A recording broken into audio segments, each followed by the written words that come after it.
Welcome to the Whitetail Legacy Podcast. And we get the back view of him. And I mean, it's just a mega. 52 yards is a long shot. Magnum PI, what we named him. No idea. Just a magnum. Yeah, just a magnum. Come on, Cam last year, we said probably 150, mid 150. Yeah. Same doe from the morning come out with that 9-pointer. Here steps out this 90-inch 8-pointer. You're like, I'm like, okay, well, there's still a buck back there grunting. Yeah. And then out steps like another 90-inch 8-pointer. I'm like, all right. Yeah. Bro. Yeah. Bro. Yeah. You're like, I'm like, deer, right there. Yeah, like and he's 30 already yards. 30 yards. Yeah. He was literally 5 yards from the base of the tree. Could have been had a buck down at 1:40 in the afternoon, back there deep on public.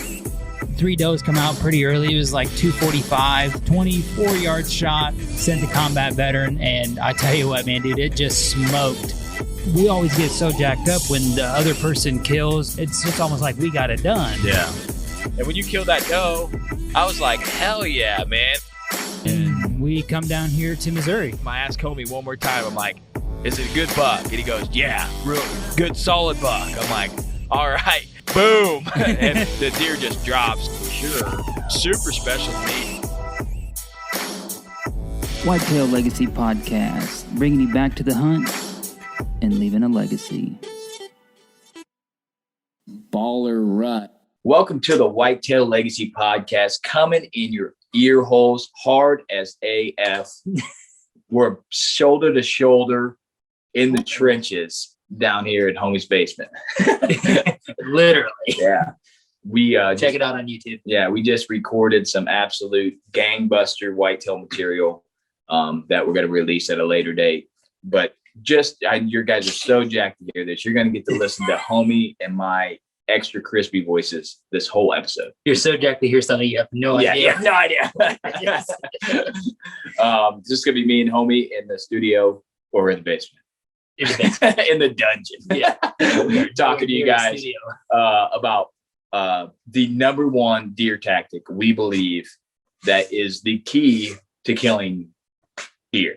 Big deer, small deer, whatever you want to do. This is the key. We've been podcasting for over 3 years, talking to multiple people, and it all comes back to one thing. It seems very basic, but once we dig into it, I think it seems more complex than what you guys think. So we're going to get into people that make this possible. We're going to get into the show. I'm going to start off with Last Breath. Guys, the last 4 or 5 episodes, we've been hitting you with the Last Breath launch party, July 23rd. First of all, if you guys want tickets or want more detailed information about this event, message us on Facebook or Instagram. Say, hey, I want tickets to the launch party, or I need more information about it. We'll be happy to dive deep with you on there and just chit chat, whatever you got going on. But I just want to cover everything that you got. You got the free beer. Okay. All this is free, right? That's the main instance. Got the free gear giveaway. We're not talking about we're going to throw out a t-shirt. We're talking about trail cams, tree stands, ground blinds, camo, big stuff. Knives. Knives. Big, you're not coming and potentially going to win a $5 gift card coupon or something. Like, this is legit stuff. Free films. I haven't even seen films, guys. Homie hasn't seen them. Grant's the only one. So you are literally going to be able to see these films the exact same time as everybody else. You're going to be the first one to see it, and the atmosphere is insane. It's so incredible. People are hooping and hollering when the kill shot goes on, and the success and the high-fiving. It's really entertaining, and free to get in, free beer, free gear, free films, free big buck taxidermy walkthrough. I mean, I don't know what else I can say. If you guys want to go, let us know. We'll get it done. We'll help you out. And there are guys coming from a lot of part of the so states. We got guys that are coming from maybe someplace. So maybe you don't want to drive. Maybe just catch a ride. You can carpool with one of these other guys that are coming from a long way. So get a hold of us, and maybe you can make it a cool time. And there's a lot of guys out there with YouTube shows. They can make some content out of going to the launch party. Absolutely. So We would love to help you guys out, maybe connect you with some card pulls, whatever it takes to get you guys to the show, because we want to see our listeners. And if you guys watch Last Breath, we want to get to know you, because it's cool to know who watches your face on TV. All right, do you have Exodus? Yeah, so piggybacking off of these last couple episodes, we've been talking about Amazon and Exodus cans being available through Amazon. And I got one. Yeah. I got one. Of course, I had to try it out. Hell yeah. So along with the camera, also in there was a thank you card, which I took upstairs. And it had an offer for $25 off your next Exodus camera. So if you order through Amazon, if you leave a review, they're wanting people to review the cameras on there. And if you leave that and then you show proof and you send your proof to info@ExodusOutdoorGear.com, they will hook you up with the $25 off of your next Exodus trail camera. So just throwing that nugget out there for you guys. Check them out on Amazon, and don't worry about any camera for 5 years. That's great. I bought that sucker off Amazon. I'm like, I know why you're buying stuff off Amazon. It's so easy. click, Just automatic. Yeah, automatic. I was like, I didn't got to punch anything in. It's all there. I just clicked it, and it was like, buy now or add to cart. I was like, buy now. Boom, shipping. I'm like, holy smokes. No wonder there's a box on my door every 2 days. This is way too simple. All right, you got Next Level? Yeah, we've been getting mineral site tips from Nate from Next Level Nate. How about that? Ooh. And he wants to reiterate the fact that these mineral sites that are more secluded in the timber are going to get more daylight activity in the spring and summertime here. And then the ones that are going to be out closer to your field edges or out in the more open timber are going to be visited more in the mornings and evenings only. So hopefully you guys know the lay of your land and where the deer are typically bedding, and you can kind of set up your mineral sites to be close to them and get some good pics here of them in daylight. So yeah, especially if you want to hunt over it. If once you get one of these established, it's not like you just pick it up and move it over here. It's established. All right, don't go over there anymore. Yeah, don't go over there anymore. Come over here. So once you picking the spot, I think, is something that is way more important than we realize. They're just going out and dumping some shit. Just going out and dumping on the ground and be like, okay, this is where I'm going to go. But you gotta, because it's permanent. It's not permanent, but it's at least a couple years they're going to be hitting the stuff. So definitely a good tip to, kind of prioritize it towards somewhere that you potentially might want to hunt or potentially have these deer in daylight. Mm-hmm. All right. Well, that's it. We're going to get in the show. So you guys have been wondering for the intro, what we got in these tiny brains of ours for the number one tactic of how to kill these deer. Okay. All right. You're going to say this, and it's going to be the shortest podcast. Yeah. It's going to be 9 minutes. Okay. So the number one tactic, and like I said, this is going to seem very simple to a lot of guys out there. They'd be like, okay, I'm not listening to this. The name was very dishonest. Right. It is literally going and hunting. Okay. I know it sounds simple. Let's break it down to you. Okay. We've listened to, I don't know how many people talk about hunting. We've recorded podcasts, all our buddies. There's guys that kill consistently over and over and over, and there's guys that don't. And when you look at just going, seems simple, but it's being consistent, right? It's just you're going. Stuff just happens out there. You can't explain it. You have no reason why it happened. By the calculations of your deer app or whatever you got going on, it shouldn't have happened, right? The weather was off, the wind was off, the pressure was off. It's the wrong moon. The guy drove down the road honking. Like, you have no idea why it happened, but it happened. But what happened? The one thing that did happen was you were out there in the woods hunting, ready to kill. That's the main thing. You got to go out ready to kill. So we wanted to break down some scenarios of why we think this is an overlooked thing. And the reason this kind of cued in my brain is I was thinking about some of our encounters, and we've had multiple kills where it's just like, just go. Like, that's the only reason I killed that deer is because I was just out there. It wasn't because I was skilled or whatever.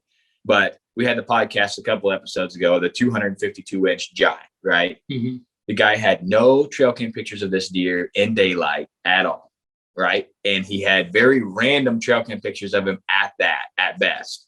And he just decided, I'm going to go hunt in that area. It's 72 degrees out, and I'm just going to go hunt. Kills a 252-inch deer. Right? Yep. So that was a just go because I can go, right? There's nothing in my brain that's like, man, I got to get out there. This is the money day. This is when it's going to happen. It is literally, I'm just going to go because there is a, 0.1% chance that this could happen. And just going also coincides with something we talk about a lot is making the time. Thinking about that right now, thinking about what can I be doing right now to make the time to go. And it's not just, working with your wife, working with your kids, knocking stuff out. It's preparing yourself for that off win. It's preparing yourself for that. I'm going to go hunting, but it's hot or it's not as good than I'd like. You need that observation sit. You need a plan for those days. And that's something that we never had in the past. Mm-hmm. Like if we'd had a east wind, we're like, oh crap, what are we going to do? Like none of our stands are set up for an east wind. And then you either choose to hunt a stand on the wrong wind, which I don't want to dive into deep as saying, just go no matter what, like the wrong wind, just hunt, I mean, you still got to use your tactics and your brain and understand, but you might be able to hang a stand or have a stand for that east wind or that south wind or southeast. What the hell's up with all the southeast? I don't know. The last 2 years, It was pretty.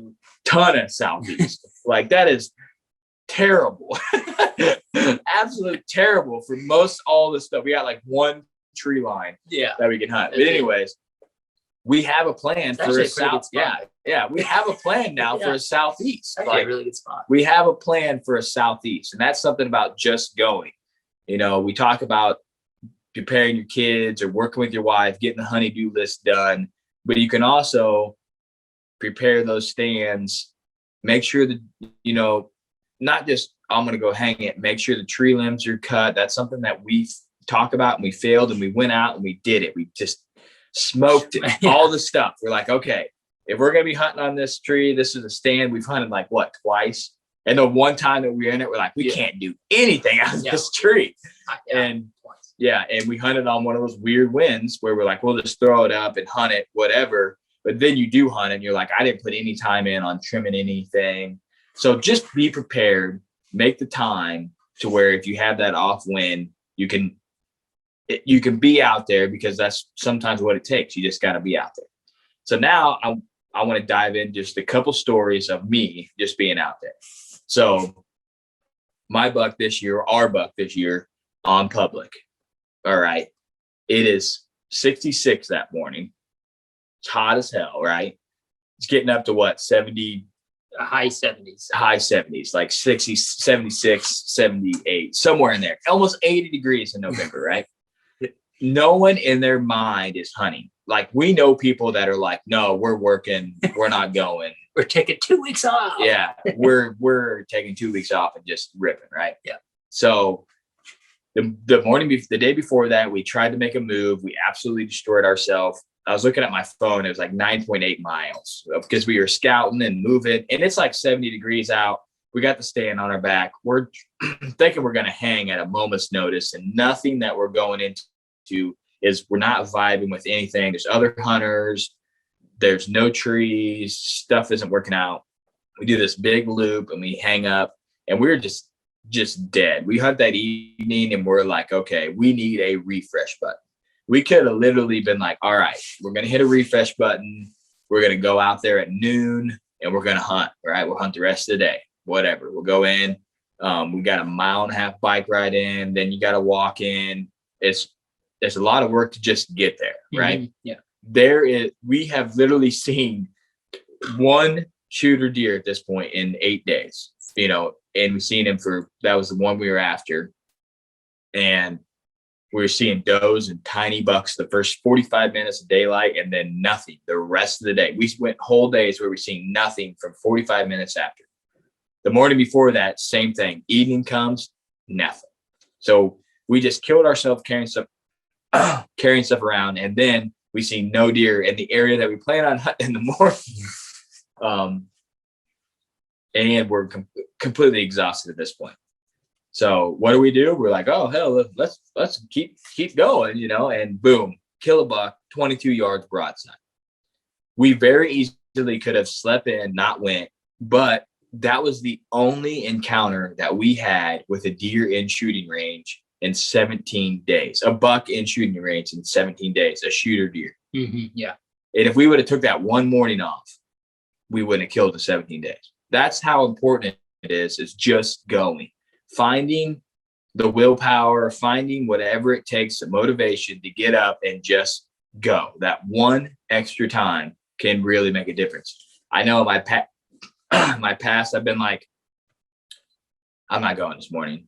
The wind ain't right, or the weather's hot, or the full moon, they can be moving anyway. There's always an excuse when the bed's feeling real nice and toasty. Oh, yeah. You know, you're like, I'm not getting out. It's cold outside, you know. But we took that many days off, and if we would have slept in that morning, we wouldn't have killed anything. So that's how important it is to just make it happen. Another story I want to touch on is my shotgun buck with my kid. Okay. I'm literally just going at this point. The percentage of me killing a deer was like -10. We even made a joke about it. I was like, there's no way that I'm killing anything. I got this 4-year-old out in the blind, bouncing around, opening every window, but not talking. Got the wife out there. We're packed in coloring books, loud as hell. We're watching videos. I'm like, not going to happen. But I'm out here. I'm making the memories, and I'm putting the time in to try to get a kill now. What happens 5 minutes before dark? Magically, a buck from 1.5 miles north, we have on trail cam, 100% proof, 1.5 miles north, just appears on our property, and I kill him. The odds are literally 0 that happened in my mind. It just coincided that I was out there, and it is pure luck that I killed that deer. I made the shot. That's the only thing it took. Make the shot. Okay. But if I would have just been like, or if you would have listened to him when you wanted to leave. Yeah. Or he was like, hey, I want to leave. And it was like 20 minutes. I'm like, hey, you know, the deer come out when it's really late. And we had already been out there like 3 or 4 hours. And I was just trying to teach, like almost use it as a teaching method to say, hey, you need to set till dark, and just get that instilled in his mind as young as possible. Because I know when I was a kid hunting by myself, when it got close to being done, I'm like, I'm not seeing anything anyways. I got 20 minutes back to the truck, and you're back to the truck at shooting light, you know? Yeah. So you missed all that opportunity time, you know? And I'm sitting there and look out the back window. I'm like, oh, there's a buck back there. My wife's like, you gonna shoot it? I said, yeah, I think I'm going to shoot it. Boom, done, you know, and killed a deer in Illinois that year. If I wouldn't have set that extra 20 minutes and just went with my kid, knew that it was going to be a junk hunt, but in my mind, still tried to do the best I could at trying to get it done, I wouldn't have killed a deer in Illinois that year. We passed deer that year, but we never had a buck. I didn't kill a buck with a bow that year, only with a shotgun. So they're cutting another again, comes into just going. And then we get to your story where you go to one stand, it ain't right. Mm-hmm. It's raining, it's windy, stuff ain't going right. You go to another stand, it's messed up. You're like, a lot of guys would just be like, I'm going to the truck, it's over. So go ahead and go into your story. Yeah. So when I shot Ghost, I had decided I was going to take a week vacation in October. And so I'm already dealing with the whole week that I've got. I don't have to, you know, be out there every minute if I don't have to. I got the whole week to play with.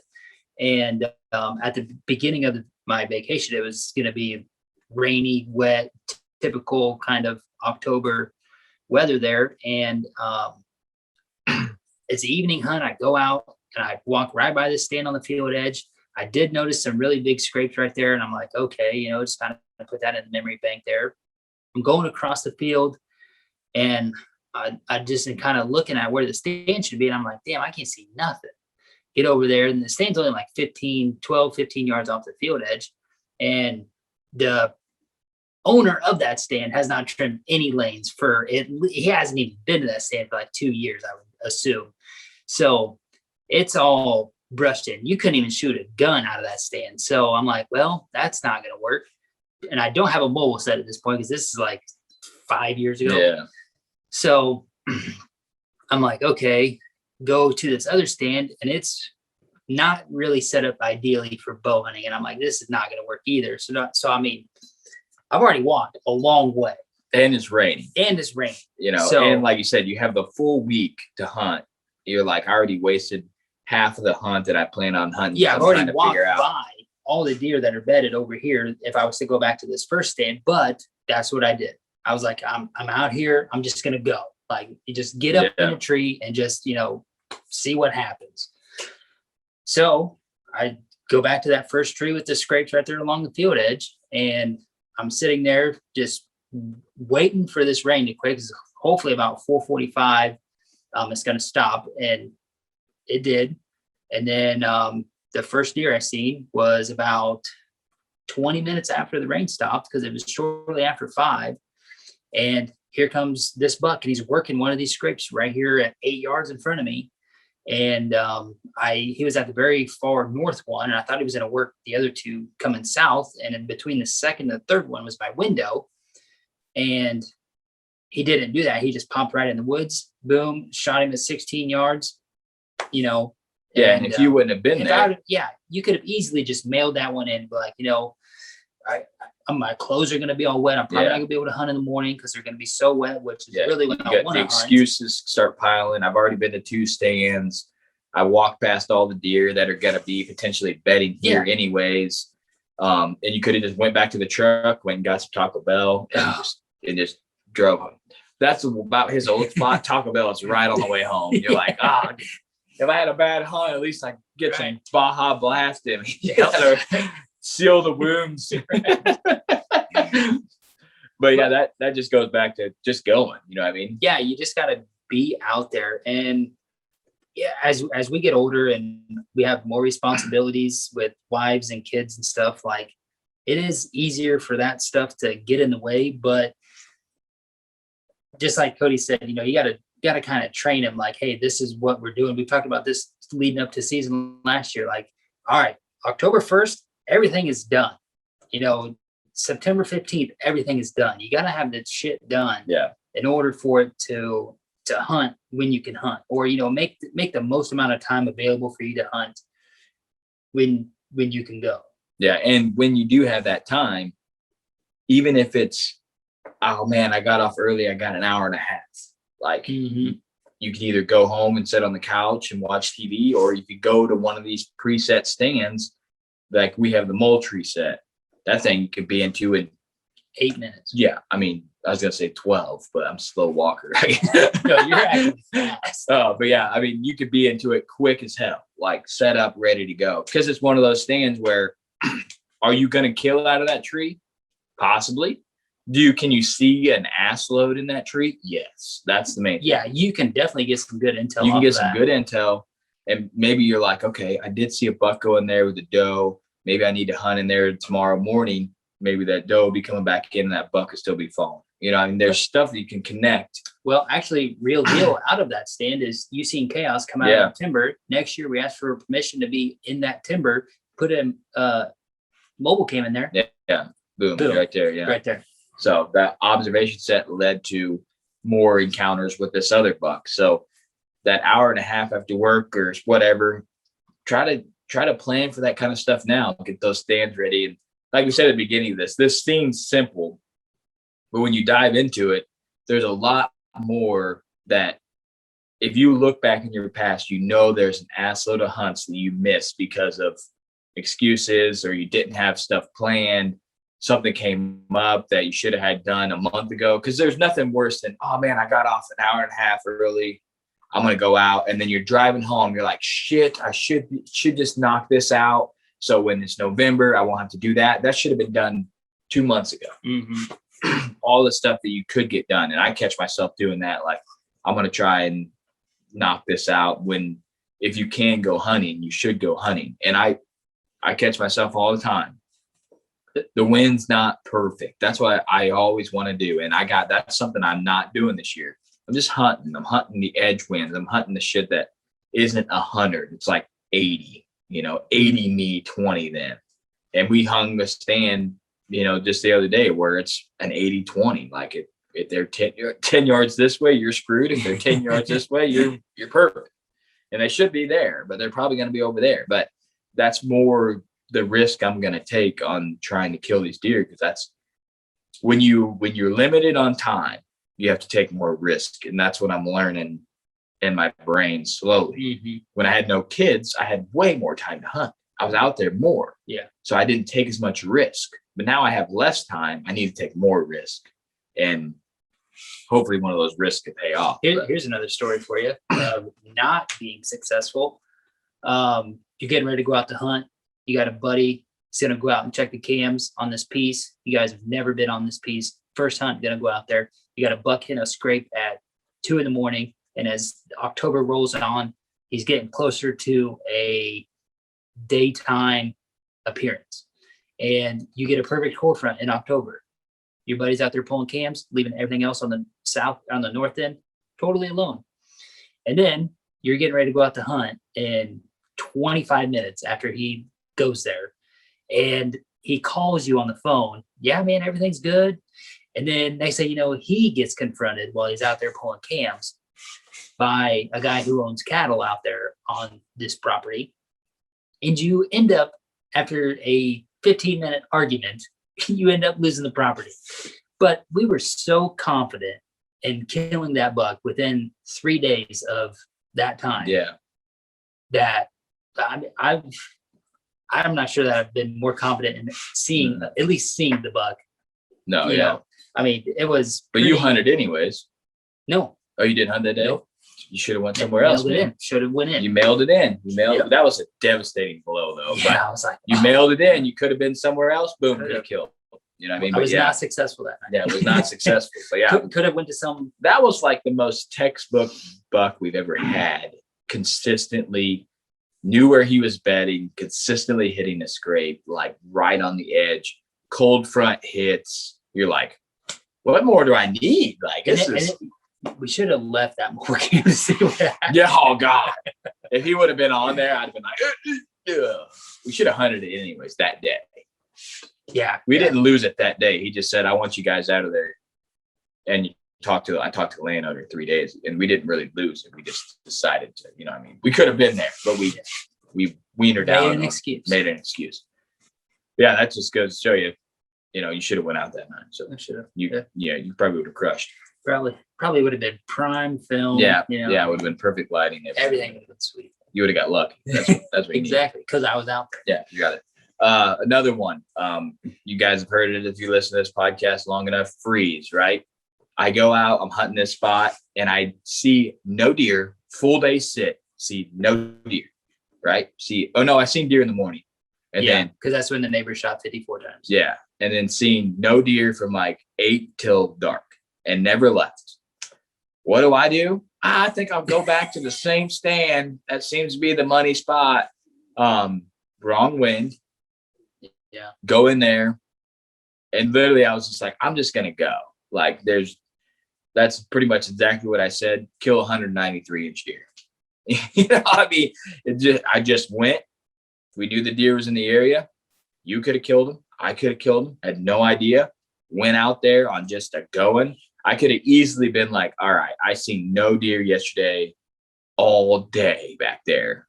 I'm going to go somewhere else, or I'm not going to go, or, I'm going to sleep in this morning and go out, try a different spot.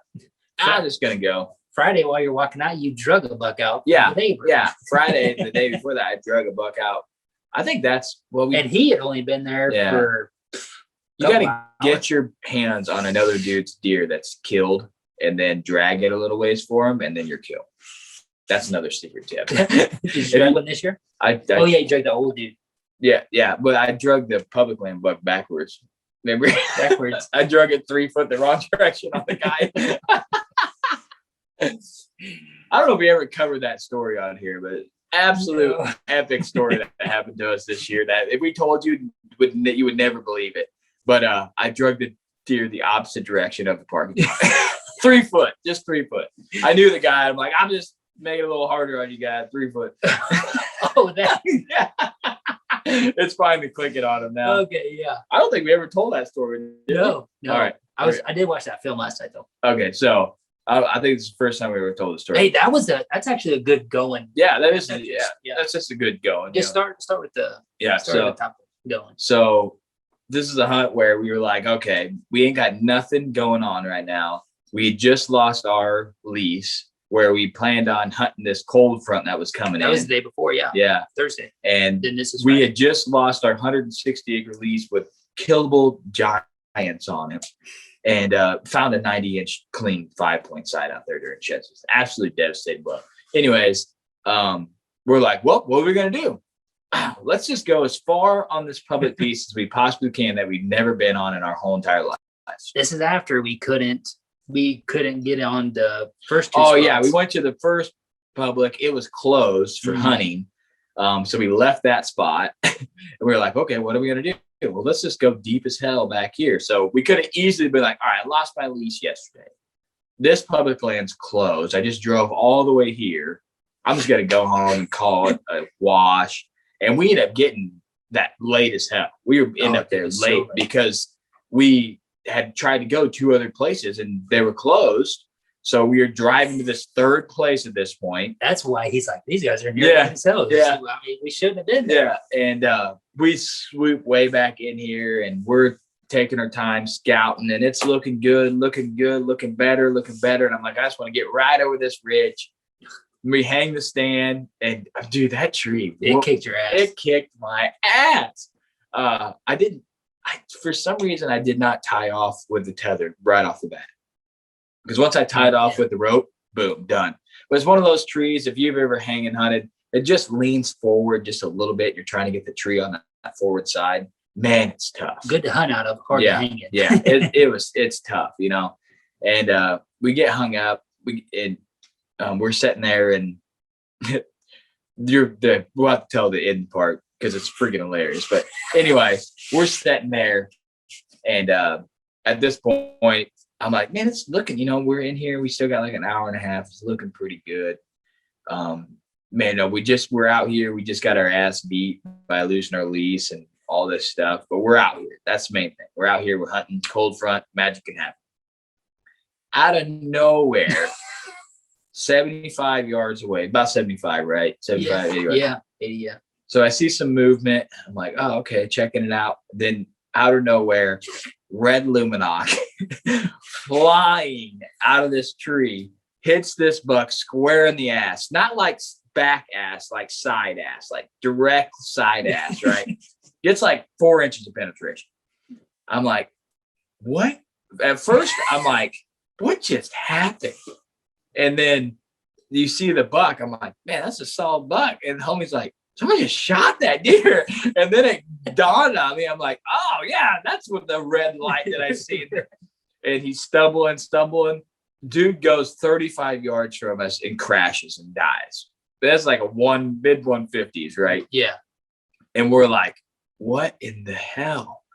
And we're probably like 150 from the private.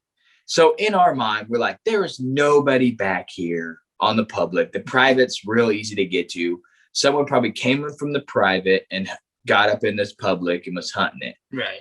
And no, some dude was in there in a ladder stand. That was the dude from Florida's. Wasn't even his ladder stand. Went in there, first time ever hunting back there. Watched us hang 70 yards from us. Never knew he was there. Was thinking that we were dumb as hell because we had t-shirts on because it was hot. We were hot from hanging. So you don't carry all your stands and stuff with all your long camo on, right? And deer's on a straight beeline to us. He shoots it, dies 35 yards from us. He gets down and we know the dude. I'm like, what the hell? We're out here podunk as hell. Didn't even know this guy hunted on this piece, hunting out of some stand that ain't his. Ash shoots a 150 dead, 35 yards. Did you see how big his book bag was? Yeah. He had a pouch. Yeah. Dude's got, we're back there, full gear, everything. And deer dies right in front of us. At this point, he's out of the tree. We still got like an hour left of hunting. I'm like, well, it's over. He just killed a buck. He's down, walking around, talking on the phone. I'm like, we might as well get down, check out the buck with him. We get down, take all our shit out. We set for like 22 minutes, probably. Take all our stuff down, and it would be unbelievable if we got the whole thing on film. So you guys can't be like, this is straight bullshit. We got the whole thing. We got the deer stumbling and crashing with a Lumenok out of its ass. He's on standing film. on the hillside, just standing there. Just wobbling. And he's trying to assess like what's going on. Yeah. And then he just starts crashing down the hill. I'm like, oh, okay, he's getting a weak leg, you know. Yeah, and he comes down here to the flat. And then I'm like, I'm gonna finish this thing off for him. He's getting closer and closer to us. And then, yeah, it's like Cody said, like, right. I mean, I could see him right there, Yeah. just down. And I'm like, damn, that's a pretty solid bug. Oh, yeah. I'm like, damn it. But yeah, that could have been us because we just went. You know what I mean? Like if that deer would have came out, because he was on the line for us, and we would have hit him with a little toot, you know, a little burp, Mm-hmm. could have killed that thing. Or he could have worked around that edge and came right to us. Could have come up that ridge right next to us. Right next to it. So there's a lot of opportunities there, but we were within 75 yards of that deer because we just went.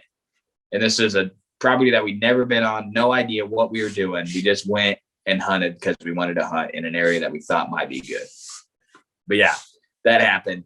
And then we got down, we took some pictures for the guy, and then I drug the deer 3 foot in the opposite direction, just because I was making a joke, and that's how I am.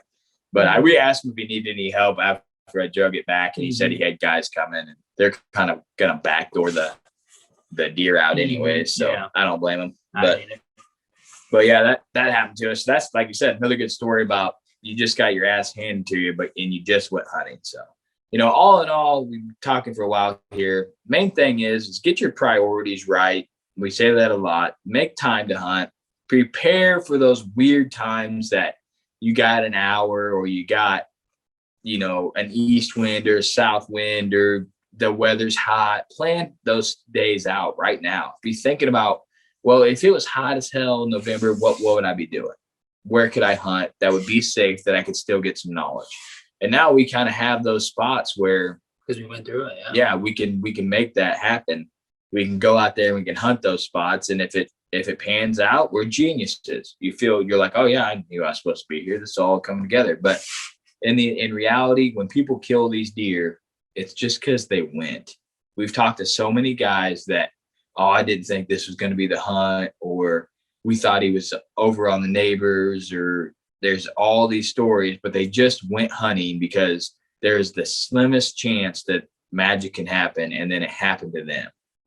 Because we talk to the normal everyday guys, you know, the guys that are hunting the 20 acre, 30 acre small piece, whatever.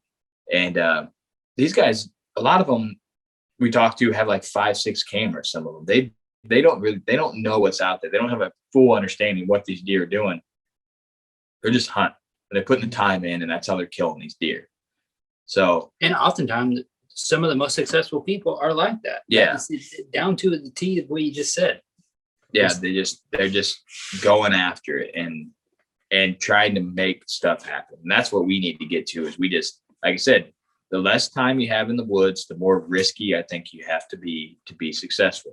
And I think we're getting more risky and more risky. And this year I'm about to go off the hinges and just do radical stuff. And what if I look like a dumb shit out there all year and don't kill? Well, you didn't kill last year until, Yeah. you know. You know what I mean? Like it's only you out there hunting against yourself. People get tied up. Well, this guy's killing. It is literally you out there hunting against yourself. How much time can you put in? How much effort can you put in? And can you outsmart this? You need to either outsmart them or outluck them. That's the only thing you can do. You just got to keep rolling the dice. One of those times, you know, you're going to come up a winner. That's all you can do. And I feel like people put so much time into, I got to shoot the right broadhead. I got to get the right stand. I got to be in this area. I got to have my trail cams ready to rip. That's all important stuff, but they miss out all the days that they're planning. They're trying to get all that stuff lined out. They got a deck that needs painted or something. And now it's October 5th and you're like, shit, I got to paint that deck.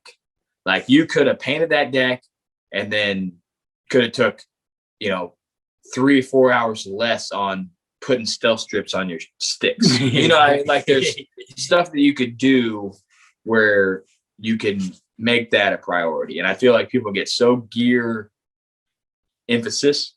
Oh, crush that word, right? Or did I? Unless you're retrying. Yeah, but they get so driven on There gear you go. and not on the time that they need to be in the woods. Like they're, my bow's not, my bow's not right, or blah, blah, blah. You got to be out there. You got to be in the shit. Your shit's got to be prepared before season comes. And like I said 100 times on this podcast, you got to make time to go. That's all it takes. You listen to these podcasts, you try to get some secret tip tactic. I do the same thing. You're trying to relate to these guys. You're trying to connect the dots on a deer that you're hunting. And I just want, whether it's a first time listener or a listener that's listened to us a long time, try to get 2 more days this year hunting. Try to do that. If you can do that and you're successful, you would be like damn, that would just 2 more days. Because you got to think, I don't know how many days we hunted last year if we added it up. But let's just say normal guy that hunts with kids, well, you'd think 2025 is max, right? Hunts. Yeah. I mean, if you're doing weekends, then maybe a week, Yeah. you're getting 20, 25 hunts. So just do 20, then you're getting a 5% chance every time you hunt out of 100. If you can get that to 25, your odds are going up. If you got 100% chance to kill all year, and you can get those, you get 50 hunts in, now your odds are that much higher. Instead of, man, I'm going to work these extra hours so I can buy this tree stand or this bow, and that's going to make me kill. No, take the time off and get in the woods, because that's what's going to make you kill. Straight up. Your bow's got to be on. You got to be comfortable with your gear. We're not saying that, but that extra day or 2 could be literally what it takes to get it done. What are you doing with vacation this year? Whatever you're doing. I got 5 floaters and then as many AAs. Got hella savings over here. I practice what I preach, bro. I'm ready. I'm ready to AA it up. I was thinking about like the last 2 weeks of October and the first 2 weeks of November having 4-day weekend. Yeah, that would be prime. And then drop in like a Tuesday all day. Last 2 weeks of October, we need to focus on that more, I think. But yeah, that would be 4-day weekends. That'd be Thursday, Friday off. Or Friday, we have to plan the weather. 4, 8, 12. That'd be 16 days in 4 weeks. Oh, off? Or Yeah. that would be 8 days off work. Yeah. I can make that happen real easy. 2, 4, 6. Yeah. Yeah, so, I got that family vacation, bro. I did see that. We only get 2 weeks of vacation. We got the 3rd week next year, right? Yep. No, game changer. 3 weeks. Everybody says game changer. Everything's a game changer. Game Everything. changer, and stay tuned. Yeah. Stay tuned. Stay tuned. Coming at you next week. I can't handle it. Next episode, we're going to have the real tactic to kill deer. This was just a straight bullshit. No, I think this is legit. Like, we've been talking about doing this episode for a while. And at first, I'm like, man, this is kind of vague. I feel like people are going to think it's bullshit. But I think it's super important, because if a person's listened to a podcast this time of year, they're really in the whitetails, really trying to dig for just one more tactic. Trying to get one more piece to the puzzle to try to make it happen. And my piece for them is try to make 2 more days hunting. You might not kill, but one day you see a buck do something. How much knowledge did you gain by that one thing that you seen out there because you were out there one extra morning? Mm-hmm. Or you hunt a brand new place and you see no deer. Okay, look how much knowledge you gained off of one more hunt that year. You only get so many hunts in your lifetime. And if you're trying like me, you're just trying to kill nice bucks for the rest of your life because that's what you love to do. Those 2 hunts that you put out last year on that bullshit spot, you're like, well, I'm not going back there. I'm going to go somewhere else. And then that's not even on your brain. That's just wiped out. Like, okay, I'm not going there. I was saying, you guys have no idea how many acres we have just X'd off. Yeah, it's insane. Like the public that we hunt, we figured out that we can't we thought we could do it all, but we cannot do it all. We just got little nuggets, certain areas, like a little 20 here, over here, and just hundreds of acres of pink, gone. Because what do? We wasted hunts in there. We're like, okay, there's wasted valuable trail camera time. There's no way we can hunt this, or there's no deer here, or there's deer here in the summer, and then they make you feel like you're going to kill 200 and they roll out. Like, that's normal stuff.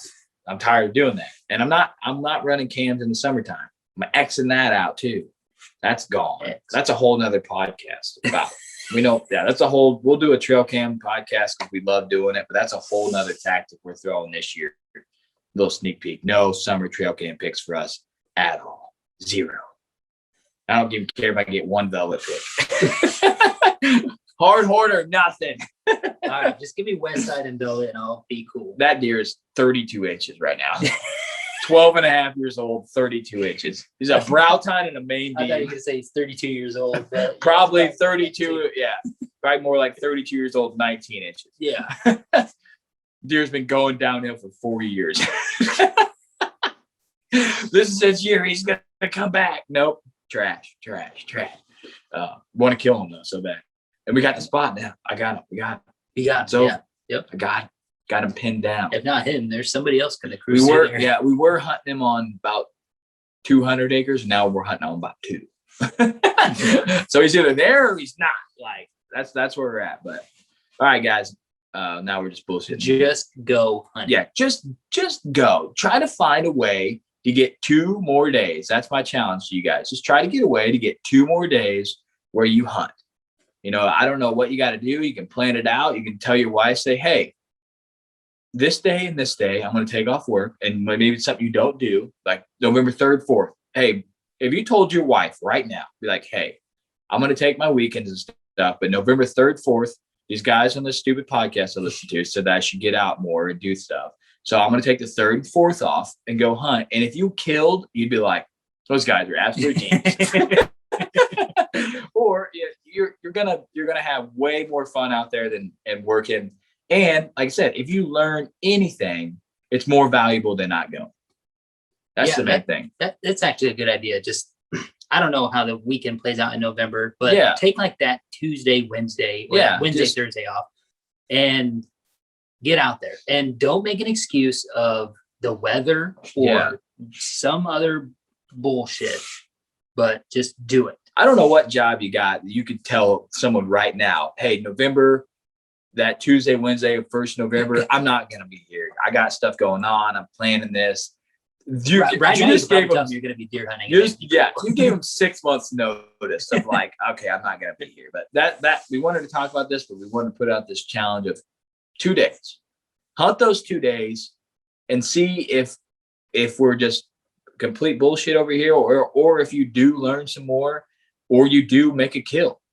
Because add 2 days, like especially if a guy who only hunts gun season or only hunts, only can get out there 3-4 days a week, or a year. I mean, extra 2 days to him is a lot season changing. You know what I mean? Yeah. So it's double the time. But take those 2 days, try to mark them out on your calendar now. Make a plan. Talk to your wife. Talk to your boss. Talk to your work and say, hey, I'm going to try to do it, and I'm just going to go. No matter what, I ain't going to make any excuses. I want to make a plan of where I'm going to go, a place that I've been wanting to, or a place I've been wanting to try, and I'm just going to go, whether it's out of state, in state, no matter what. You're just going to take those 2 days and rip it. All right, guys. Well, you listen to us chit-chat long enough here.